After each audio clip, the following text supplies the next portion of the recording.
In today's video, I am going to teach you how to create reservation forms in Jotform using Claude AI. Start by going to Jotform and signing in to your account. Once you are logged in, open Claude AI in your browser so you can use it to help generate the form structure. Before creating anything, decide what kind of reservation form you need. This could be for a restaurant, an event, a service appointment, or any other type of booking. Having a clear goal will help you generate a more useful form. In Claude AI, enter this prompt exactly. Create a reservation form directly in my Jotform account with structured sections for customer details, reservation date and time, number of guests, and special requests. Make it clear, organized, and ready to use.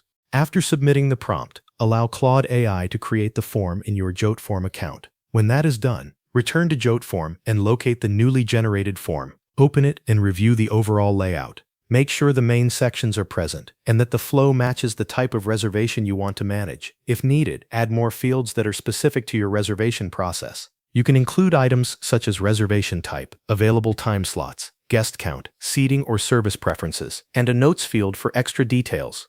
These additions help make the form more practical for real bookings. Next, arrange the form so it follows a logical order. Place customer information first, then reservation details, followed by preferences and any final notes.